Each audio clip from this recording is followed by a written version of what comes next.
We're going to record the session so that we can post it. And it is recording now. So just so everyone knows, this is being recorded. And then if there are additional questions, we're going to endeavor to try and answer those and also post those out there. So, again, keep the questions coming. Is Tracy back on? Tracy, are you there? She popped her head in my office. She's trying. All right. Or she can just come into one of our offices and work it. We'll get cozy. I'm fine with that. So, Robin, I don't know if you want to just have, there she is. I see her. There she is. I was going to say, I can hear her talking. There she is. Here. Did my background, start video. Okay. So Tracy, we went through some of the, there you are, Tracy. Oh, thank you. Yeah, so sorry. Of course, it's always the way, right? You go to, you say, let everyone in, and then all of a sudden, Ring Central froze. Yeah. So we went through some of the housekeeping. We went through the mute, the recording, using the chat function. I don't know if there was anything else. No, that was, and setting the gallery, following those instructions to kind of set that gallery, just so you have the best view. And that was it. So I won't need to bring up that slide. So we can get started. Yeah, we can get started. Thank you, everyone. What I'm going to do is I'm going to click record. It's recording. We already did that. We're recording. Oh, you already did that. This is amazing. I love when a plan comes together. What I will start off is with a couple of questions, and this particular question is going to go out to the entire panel. So I am going to start, since Victoria's front and center on my screen, I'm going to start with her, and then we'll work through the panel. So one of the questions our audience wanted to hear is, what did you dream of being when you were growing up? So I'm going to totally age myself. So when I got my first bike, I would rush around the house as fast as I could. And I wanted to be Pinky Tuscadero from Happy Days. That was an ambition. And then when I realized that that was probably not a realistic one, I wanted to be a doctor when I grew up. But math and science were not a strong point for me. And people who know me know that I don't react well when somebody is injured. I tend to laugh. Not a good trait as a mother, I will tell you. So also probably not a good trait when you want to be a doctor. So that was taken off the table for me. But that is what I wanted to be. Awesome. Awesome. How about you, Pam? What were your aspirations? All right, Victoria, I'll date myself before you.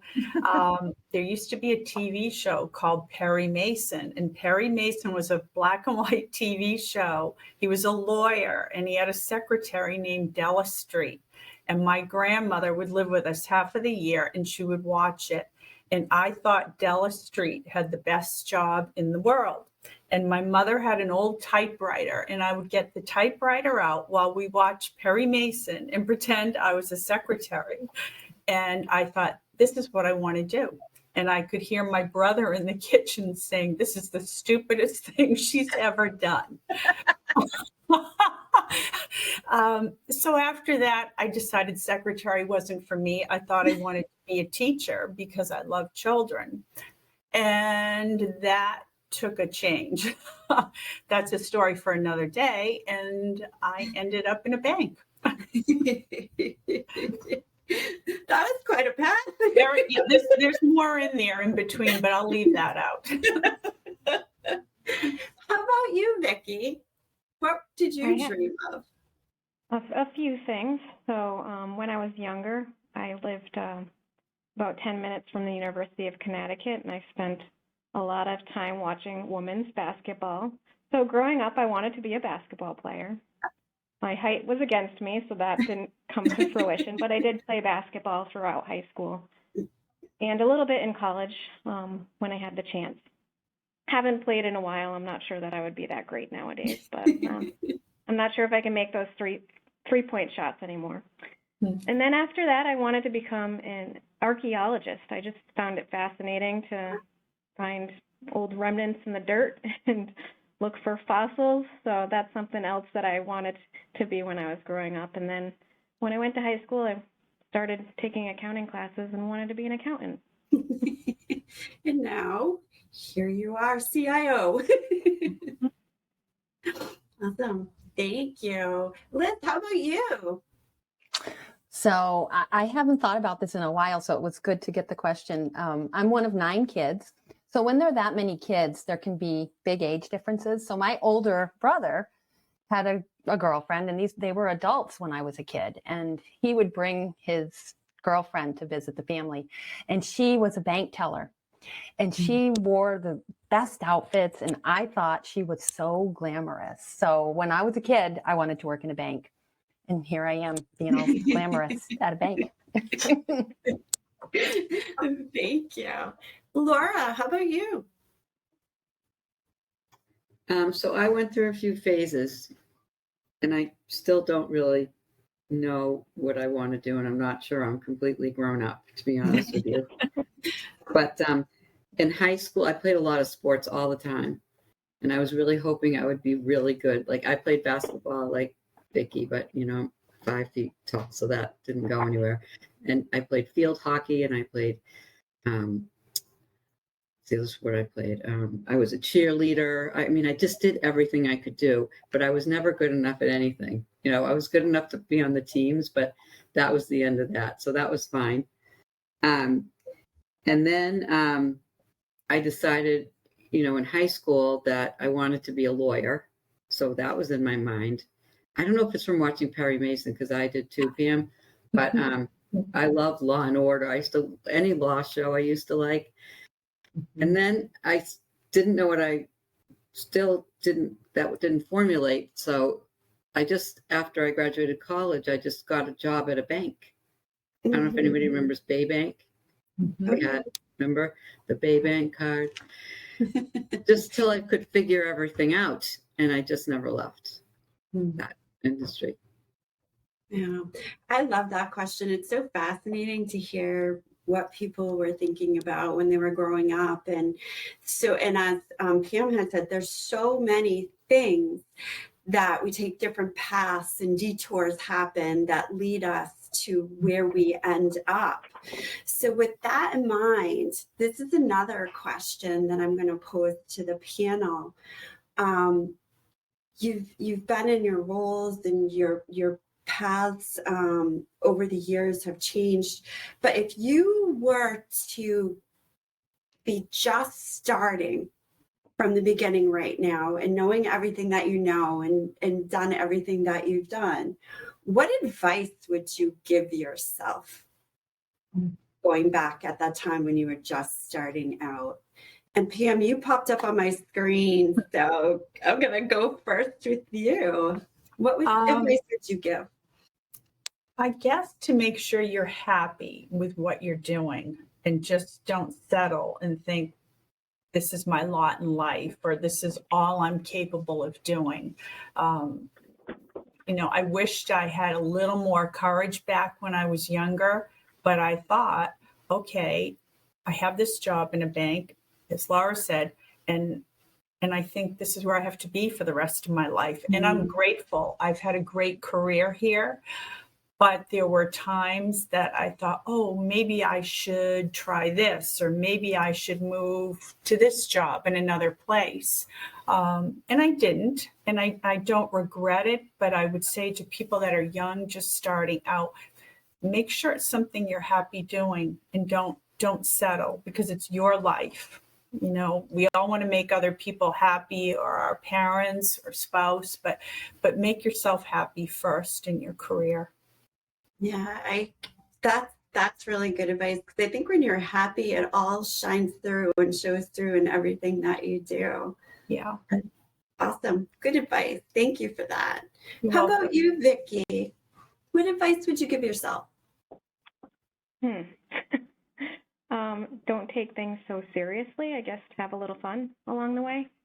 Yeah. I think it's important to have fun, but also be professional and just enjoy yourself. Kind of similar to Pam. Be happy. Yeah, I mean, you have to have fun at work. You have to have fun in what you do, especially if you want to do it for a long time. So awesome. Thank you. How about you, Liz? What advice would you give yourself?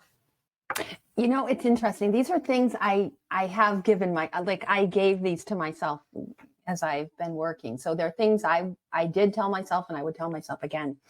Find somebody who's good at what you do, whatever it is. If I'm a loan officer, I am finding someone who is a super loan officer, whether they work at my bank or somewhere else, and I am emulating them. So that's something I do all the time. I find somebody who does what I do, who's super at it, and I observe them. How do they run a meeting? How do they get a project finished? I'm observing all the time. So I do that. For younger people, and something I did, volunteer for a committee or something that is, not required, but you have an opportunity to take part in it. Volunteer, and when you're doing it, participate. If you're on the committee, speak up, because you're wanted on the committee because you have a perspective. So speak up. And I also use Toastmasters. It's a volunteer organization you can join, and you practice public speaking. You're going to need to be a public speaker in some way. You're going to be leading a meeting. You'll be doing this, right? It could be anything you're doing. And to get that practice, Toastmasters is fantastic. I highly recommend it. And then the last thing I try to do all the time, and I constantly try to improve on this, be positive. Everybody responds better when you're positive. I try not to complain. I try to, what could be the good outcome here? I always try to be positive if I can. So those are the things I would say. Yeah, that's awesome. I hear kind of what resonates for me. It sounds like you're always learning, which is a great way to look at that, because we don't know everything we're supposed to know right now. We always need to be learning. So thank you. How about you, Laura? What advice would you give yourself? I would say to be a little more adventurous. I think someone alluded to it earlier. Maybe it was Pam, like to have try to have more confidence and try to be a little less risk averse. I just took the path. I ended up taking a path that was the least risky path that I could take. And I started on a different path that was very, risk-free. And in between there was some risk, but that's one thing. And if you're in a position in a company or a corporation that you like, and you see people that you admire, you need to try to watch them. You need to watch the people whose attributes you want to have, and you need to, even if they're not in your area, you need to try to kind of connect with them somehow. A committee would be great or something. It may not be your boss or your leader, but that's really important. And also, it's important that you work with people you like, because that's what makes really your day. It's not necessarily the job you're doing all the time. There may be moments of that, but I mean, in what we do, we're bankers. We're not solving world hunger. We're not healing people. So you have to, if you feel like you're losing a sense of purpose because you're just doing all this stuff day after day, just remember you're surrounded by all these people, and that's important to feel like you're in a group of people that makes you feel like you're part of another family. Yeah, that's awesome. That's so important too, because again, we're with everybody so much, especially during the work week. So it can make or break how you feel about your job. So thank you. How about you, Victoria? What advice would you give yourself? So for me, I would say find a mentor or mentors. Find somebody who inspires you, who can help you. It doesn't necessarily have to be somebody that is in your line of business, but somebody that you respect, somebody that, has the work ethic and can really just help you develop and give you the advice, somebody that you can go to if, for example, you don't want to go to your boss for advice, or you're looking for that, point of view. So somebody to do that. And then don't limit yourself, right? I mean, when you're starting out your career, you may think, right, I want to be an accountant, I want to be a teacher, I want to be this. And life may offer you different opportunities. Don't be scared to take those opportunities, right? Like I ended up where I am, not by chance, well, somewhat by chance, right? But I took chances in order to get where I was. And I think that you have to do that. You have to be comfortable with change. You have to be willing to accept it. know that you're going to learn from it, and take every opportunity that comes forward as an opportunity to learn something new and see where it will take you. If you're really scared to take that opportunity, you may end up where you're supposed to be and be perfectly happy. But I just think welcoming that change and welcoming that opportunity to learn something new will never serve you wrong, right? As long as you're learning, you're growing. So true. Mentors, they can play such a big role in helping us along the road on our careers. So yeah, there's going to be another question popping up a little bit later on that will go out about support and things that you've received along the way. But thank you. So Pam, you had mentioned, you ended up at the bank, but what led you to risk?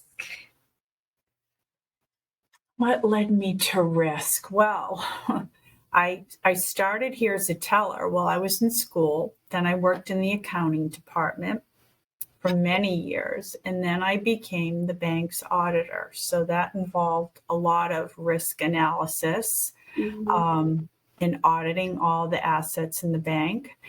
And I just found it really interesting. But at the same time, I'll tell you, it was a hard job for me because I had developed friendships when I was in accounting and as a teller. And then when I became the auditor, I had to go and audit my friends.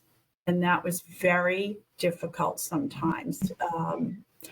I had to put my auditor's hat on and take my friend hat off. And if there were findings in an audit, I had to deliver that news. That was not easy. Over time, it all worked out, but I just enjoyed that looking at things, analyzing things. Maybe it goes back to my Perry Mason days. I liked mystery, solving things, challenges. Somebody once said to me, "You should have gone to the FBI." And I thought, "Oh, I think I would have liked that." Problem solving. So that led me to risk. And as the bank grew, we needed another auditor. Then compliance came in, and as the bank gets bigger, it evolves and there's more risk. So that kind of led me down my path. So kind of get a little bit of all of those worlds, still like the auditing and compliance piece, but it's also the navigating and figuring things out too. Right. Oh, that's great. Awesome. Thank you. How about you?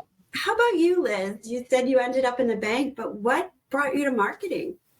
Well, I was a marketing major, but I wasn't working in a bank, and I had volunteered in at the local chamber, and I had done some projects had gone off well, and I had gotten to know many business leaders. So a CEO that I had met had a meeting with me, and he said, "Liz, would you be interested in becoming our first management trainee?"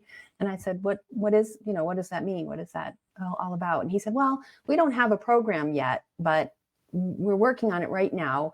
And if you went through it, you could also give us feedback on how you think it went, and you can help us shape it going forward." So I knew a couple of my friends who were in banking, and I talked to them about it. And I said, what do you think about this? And they said, "Liz, are you kidding? Take it." So I took it, and it was a 2-year program. And a management training program in a bank you go around and you work in every department. And typically each department gives you a project. So the CFO thought it would be great if I had to deliver the financials. I was a newbie in banking, and I delivered the financials at the senior management meeting. Whew, what an experience that was. But what I learned was what matters to each department, right? What are their pain points? What do they care about? And that helps me tremendously right now, because I have an inside glimpse of their departments. And so I'm so thankful for that initial look at banking. Awesome. That is helpful when you can see all sides of it, right? Especially from marketing, because it's the brand all the way out to what offerings we're providing to customers and employees. So having that inner working is really, I mean, I'm sure it's very helpful in everything that you do and what your team does. Absolutely. Mm-hmm. Awesome. Thank you. This next question I'm going to put out to everyone, because I think it's important to hear from a perspective. We all face challenges in our career and we've had to overcome things. But the question I'm going to pose is, what has been one of the biggest challenges that you faced to getting where you currently are now? So Liz, you're still on my screen, so I'm going to pop it over to you if you don't mind kicking us off. Yeah. As a working mom, that was my biggest challenge. Now, of course, my daughter is grown up and I don't have that same challenge, but it was hard as a working mom. When I found I'm very focused on my work. So I found I would take work home in my mind, right? And I wasn't always fully present. My daughter's chatting away, telling me about somebody's birthday party. And I'm thinking about, let's see, did I get that submitted on time? And who needs to approve that? And that's what's on my mind. And so I have learned over time, and it's something I do now just because I've been through it long enough. And I say to myself, leave work at work when I'm done for the day, or when it's the weekend, and be present with whoever I'm with, because I'm with them for a reason. They're important to me. They're in my life, and I want to enjoy that part of my life. And so I've learned that over time. Be fully present when I'm away from work, leave work at work. That's been the biggest challenge for me. It's something I still work on. I still work on it now. Work-life balance is one of those things, and especially when you have other people in your life that deserve your time and energy, but you're balancing priorities at work, that really it's a tough challenge. So thank you for that. How about you, Victoria? What's been one of your biggest challenges? So everything Liz just said, right? As a working mom, that those challenges, and I still, right, like I still struggle. So I don't know that I ever am completely in balance. I think it's, sometimes work gets more of me and sometimes home life gets more of me. It just depends on what's going on. But, one of my other biggest challenges is just believing, we've all heard the term imposter syndrome, right? But believing in myself, believing that I am where I'm where I belong, right? Like, and that I can use my voice. I think it took me a long time. I know, right? It took me a long time, and I still struggle sometimes, but to really start just believing in myself, and my ability, right, to present at work, and that I had the skills and the knowledge, and not to constantly second guess myself. So really just to feel comfortable in my role and in who I was something that I honestly probably held me back for a while, just my own self-confidence. That can definitely be something. Like we're hard on ourselves all the time, and our minds can play tricks on us. So I really, for me personally, I appreciate you sharing that challenge. So thank you. Pam, how about you? Well, I think I addressed a little bit of it when I became auditor and having to have difficult conversations with management. That was new to me in my role at the bank. And the other thing was, all of a sudden, I had to report to a group of trustees quarterly and go in and present reports to them and be prepared to answer questions. And I had never presented or talked to anybody in the bank other than one-on-one. And to walk into that boardroom and have 4 or 5 people staring at you that you don't know yet, I will say I was a wreck. I learned yoga breathing, and I'd be in the ladies' room doing my breathing to slow my brain down so I could go in and talk and not stutter, stammer, lose my train of thought. And I just remember as time went on, it got better, but I learned to tell myself, I'm doing the best that I can. I'm doing the best that I know how. And they are human beings too. You know, they were all nervous at one time. And I even could pick up on some of them were more comfortable speaking than others. So it goes back to, yeah, don't be so hard on yourself. You're doing a better job than you may think you are. And if you make mistakes, you're the one that's going to see them most of the time. Others don't even notice it. Yeah. Oh, that's really good advice, because it's so true. We're so hard on ourselves. Mm-hmm. It's okay. But I love the fact that you learned yoga breathing. If anyone wants a demonstration, come to my office. I'll show you. Oh, I may take you up on it. It works. How about you, Vicki? What's been one of your biggest challenges? Mine's similar to Pam's as well. I'm introverted and very shy. And my start of my career, I started at Wolf & Company and had to go to many clients over the years, and that kind of brought me out of my shell. I think the more I interacted with different personality types, the more I learned how to respond to different personality types. I also took a lot of soft skill training, a lot of public speaking training. So the more I performed that and spoke in front of a large group of individuals, the more comfortable I got. But I definitely had a few shaky starts and broke out in hives a couple times. But I got used to it after a while, and I think that was a great experience for me, just learning how to interact with people.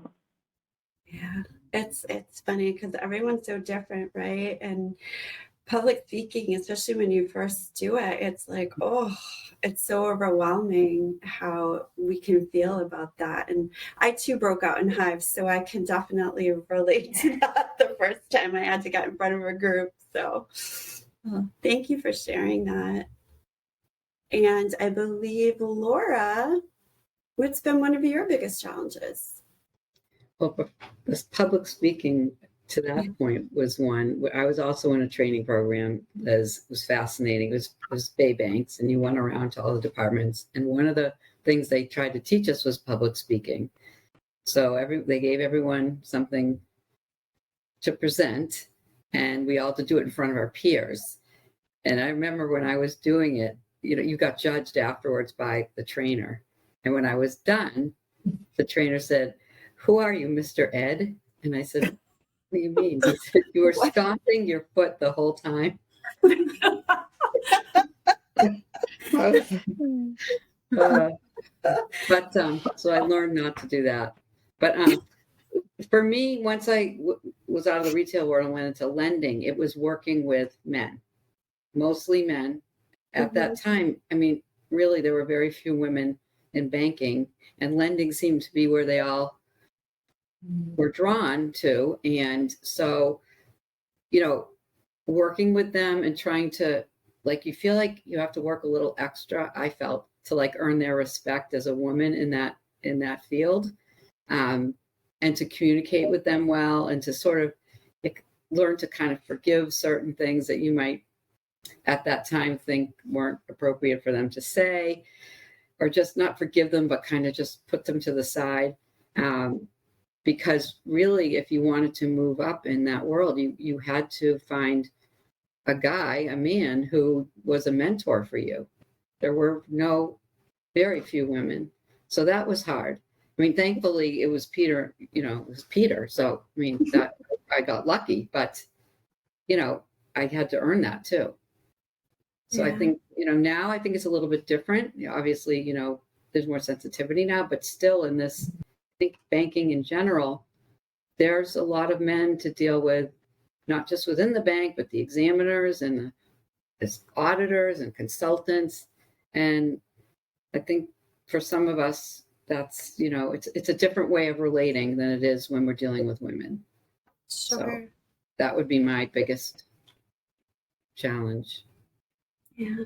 And one of the things I appreciate about Dedham Savings is if you look at the makeup of our A-team, unfortunately, Sue McKinnon wasn't able to join us, but we have 6 very strong women who are leading this bank. And I believe we're so fortunate to be able to have so many women in this role. So thank you. And thank you for sharing more. I appreciate it.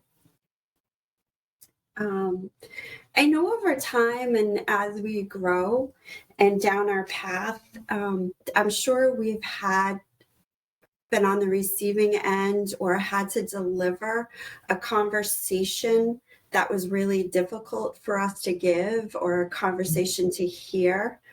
I'd really like to hear if you did have that kind of an experience and any lesson that you learned from that.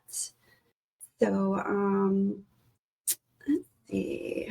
Vicki, I'm going to start with you. Any difficult conversations and anything you've learned from that? Well, as a former auditor, I had a lot of difficult conversations. You always go into those exit meetings with expectations, but sometimes they go sideways. So I've had a lot of difficult conversations in my career. There's been a few that stand out to me that kind of took a negative turn, and I would probably have handled them differently now. But it comes down to, men in banking and me being a young woman providing some audit findings to them that they weren't very happy about. But the takeaway from that, it just reflects more poorly on them than it does on me. So I've kind of learned how to stick up for myself a little bit better and know how to react to those types of situations. Yeah, thank you. How about you, Pam? Well, similar to Vicki in my audit role, some of those were difficult, delivering findings, messages, and not having them well received. And that was both women and men. But the really difficult ones for me, and this hasn't happened in a long time, were related to fraud or potential fraud, and having to sit with our former security officer and an employee and try and question them because you suspect fraud. That was uncomfortable. I mean, I handled it. We handled it together as a team, back and forth. We kind of played good cop, bad cop. But in the same right, it was sad in a way because sometimes people would confess to something they'd done and explain why they did it. So that was an eye-opener for me too. And thankfully that has not happened in a very, very long time. But those were hard conversations because you knew their job was over and then they either had to go home and either tell their parents or somebody they lost their job and tell them why. So those were hard. Oh, I can only imagine sitting through that. That's very, very, very difficult. Yeah. Thank you. Now, kind of opening something out to everyone, any barriers you faced as a female leader?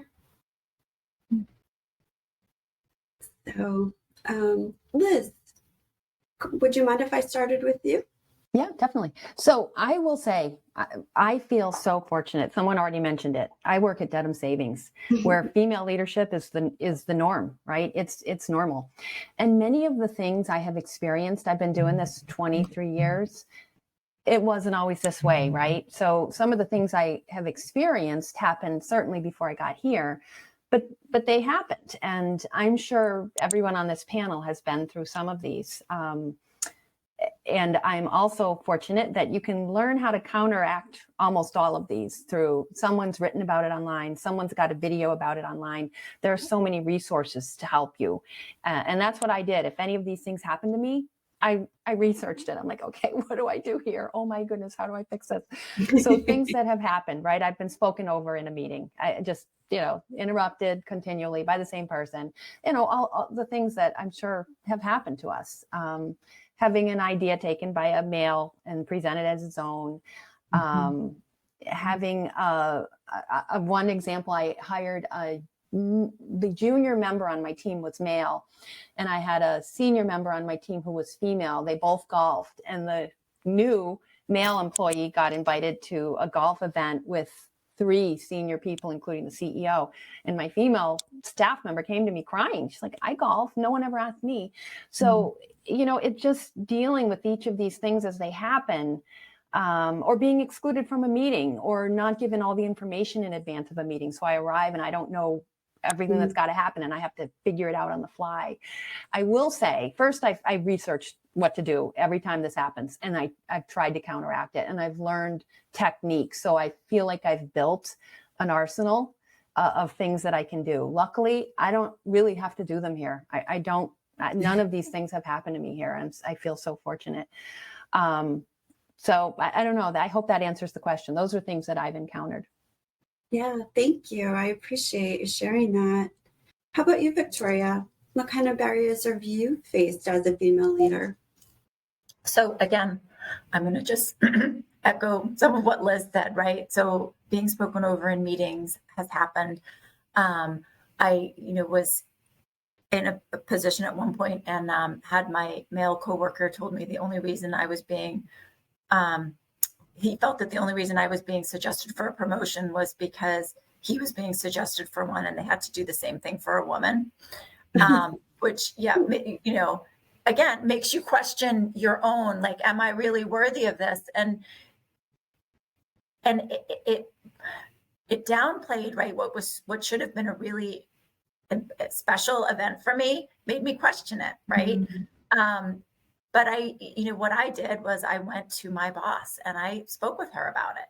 And I have been fortunate in my career. I have had almost exclusively strong female bosses through my entire career that have held me up and helped me.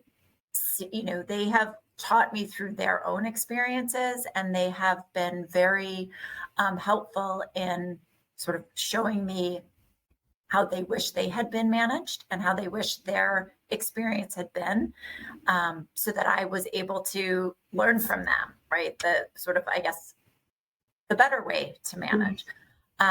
Which has been, really, really fortunate. And there are times where, something would happen in a meeting. I remember walking into one meeting and introducing myself as Victoria Kane, and somebody said, "Oh, do you go by Candy ever?" And I was thinking, okay, there's so many ways that's just not appropriate and all right? But like, what do you do, right? What do you do, right? You can't, you could call them out right then and there and make it a more uncomfortable situation, or you just keep going and think, I'm not going to acknowledge that. And I'm not going to let somebody think they got me. I assure you that's never happened to Bill, right? So it's great.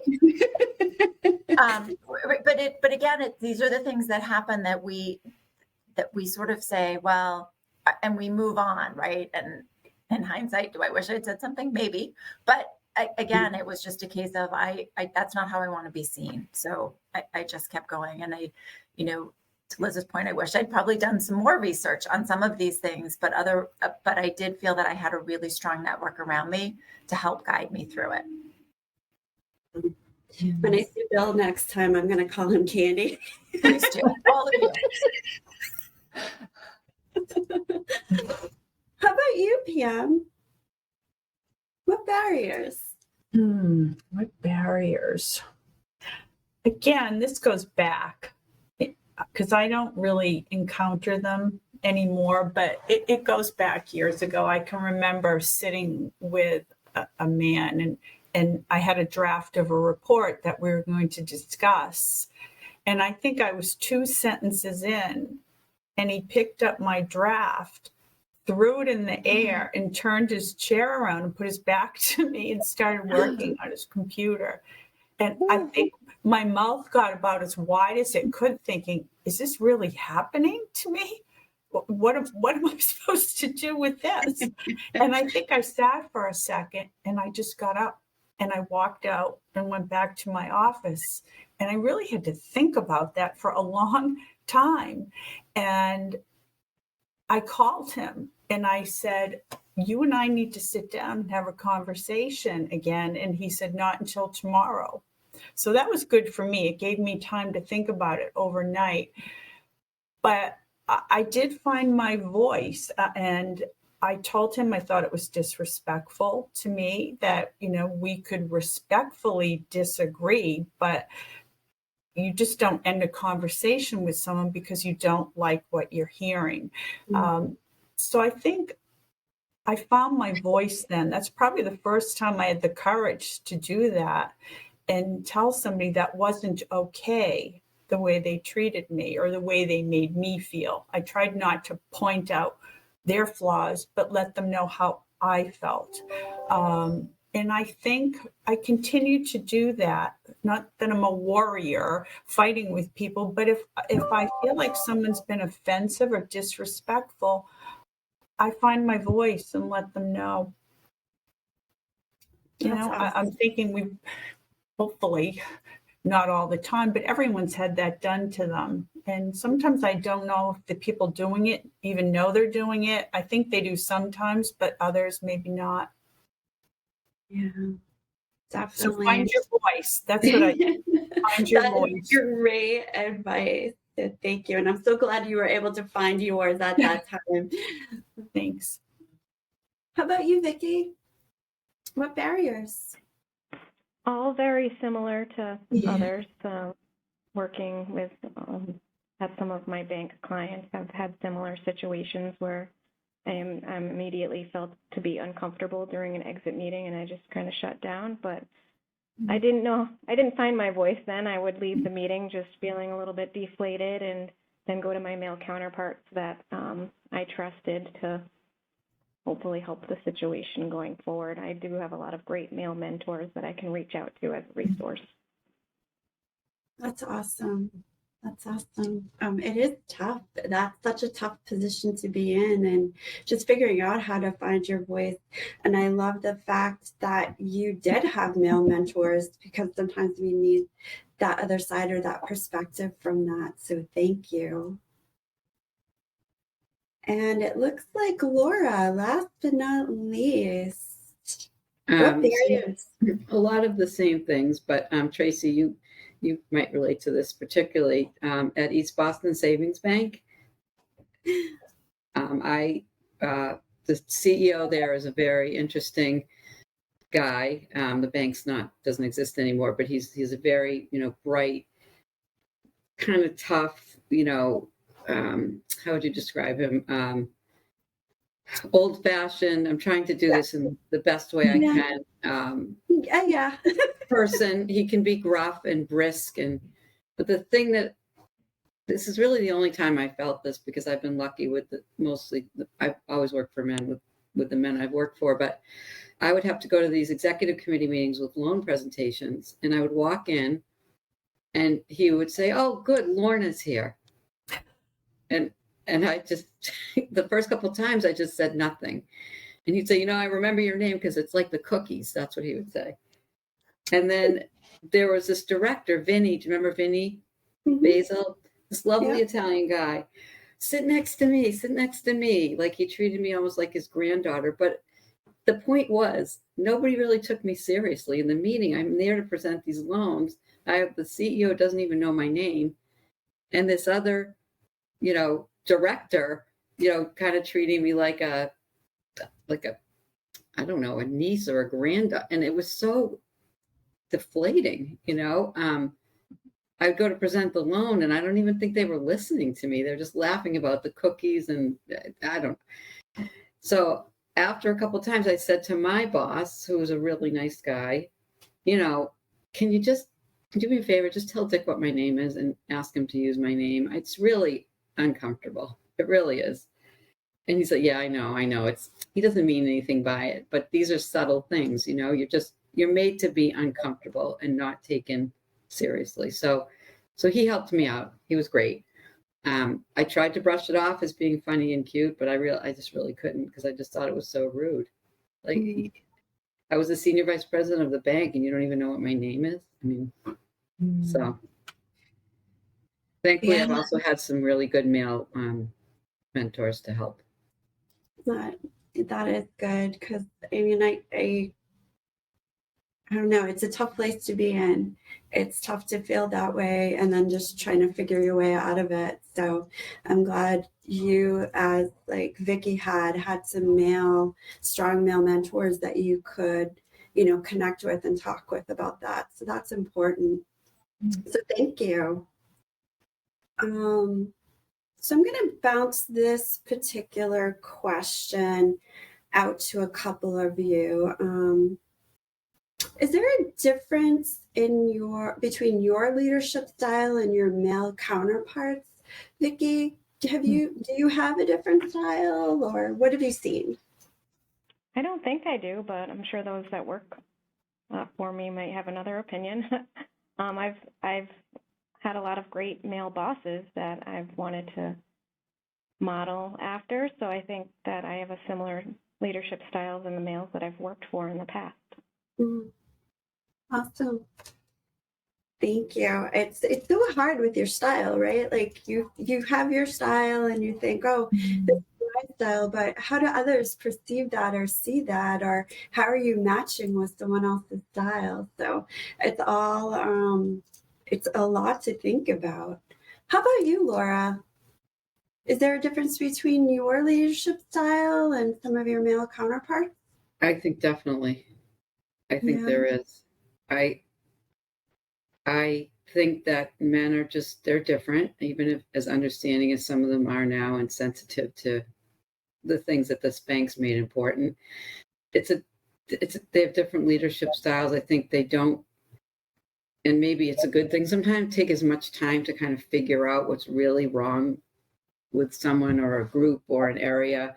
I feel like, well, if I don't hear anything and the work's getting done, everything must be okay. Whereas I tend to always, like, I walk in every day and I connect with every single person there and I want to know what's happening. And, I don't know that at least the men I know do that and want that personal connection. I think it's maybe a little harder for men to do that. I don't know.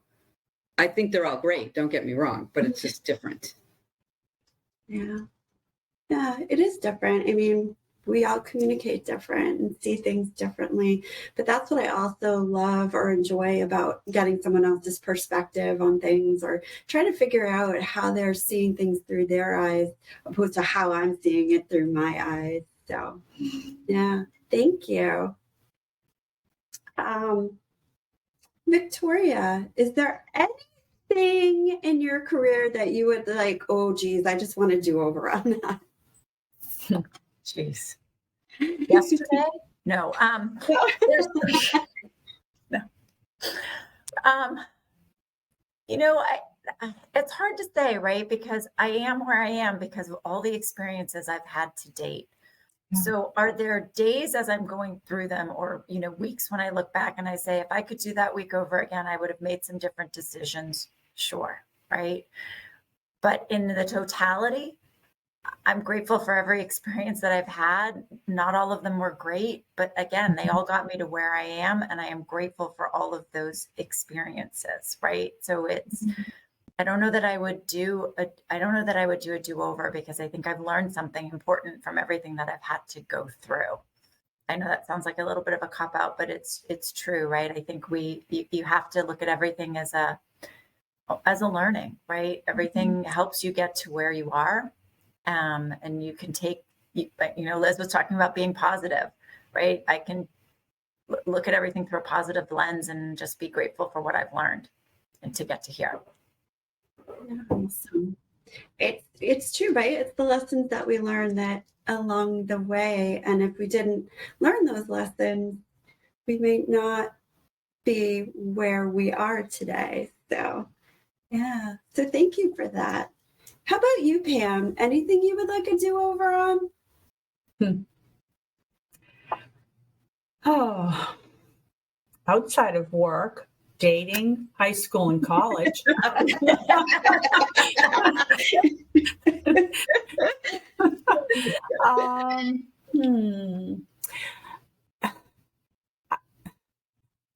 I guess I can echo what we've heard so far to maybe slow down a bit, and look at what I have around me. Sometimes I get going so fast and thinking, I got to get this done, or I got to go here, that I'm not living in that moment, or even appreciating maybe the people that are in my company, because my brain's already thinking ahead of something I need to do. And I'm not giving that person my full focus. So I'm always working on that.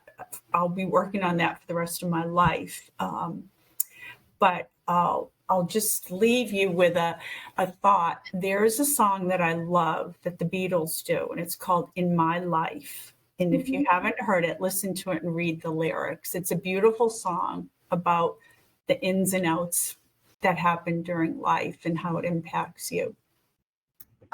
Oh, thank you for sharing that. I am going to go back and take a look at those lyrics. I can hear the melody in my head, but I don't necessarily have all of the lyrics there.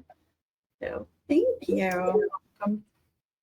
I know we're winding down on time. And I have a question that I would like to ask the entire panel.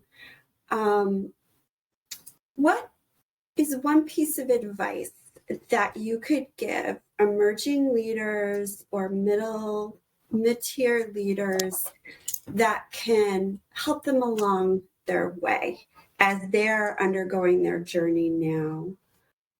Liz, would you mind sharing any advice you could give to us? Yeah, I think of two things I would tell a young person. Something I'm still working on, but I have two people that I look to who are superb at it, and I try to get how they do it. They're both politicians, interestingly enough. It's telling people to go to hell in such a way that they enjoy the trip, right? Now, I don't want to go around telling people to go to hell. I don't want to do that. But it means delivering bad news and people walk out of the room happy.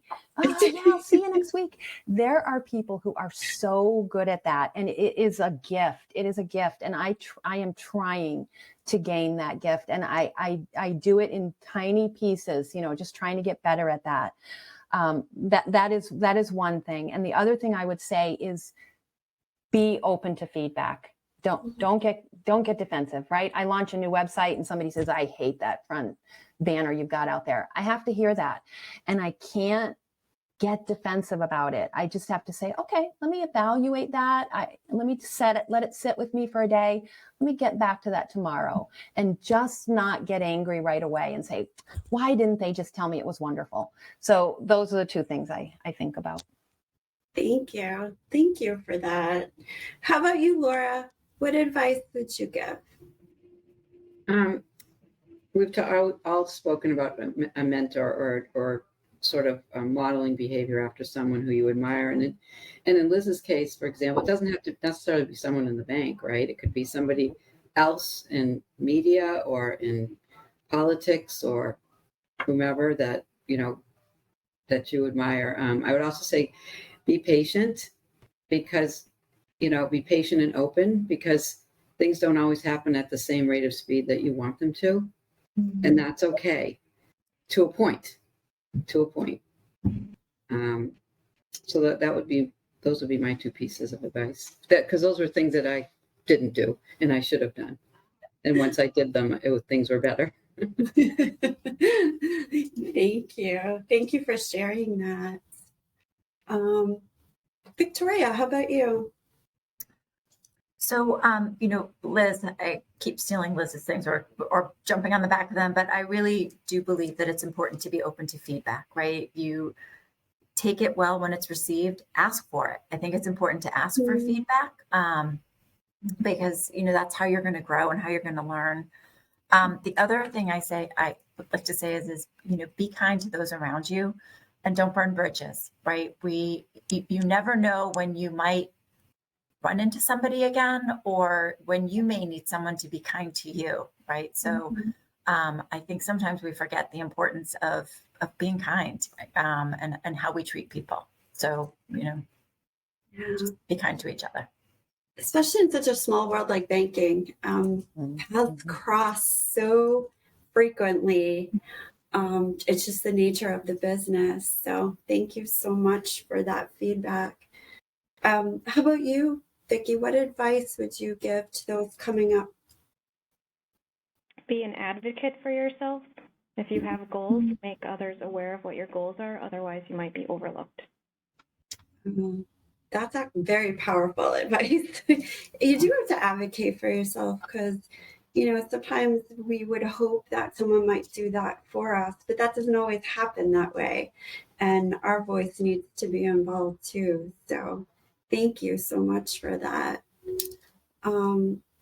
That's really the questions that we had for the panel, and it's just 12:59. So I just want to say thank you to everyone for joining. I would really like to hear your feedback on how you thought this went. And just to let you know, the session being recorded, we are going to look to post the recording, so the others that couldn't join us today will be able to go in and hear from our senior leaders. So please don't hesitate to spread the word, and I hope you've enjoyed this session. And thank you so much for joining us, and thank you so much, Liz, Victoria, Vicki, Laura, and Pam, for sharing your advice and sharing just how you've gotten where you've gotten. So thank you so much, everyone. Enjoy the rest of your day. Thanks, Thank Tracy. you. Thank you, Tracy. Bye, everybody. Thank you. Thank you. Thank you. Bye-bye.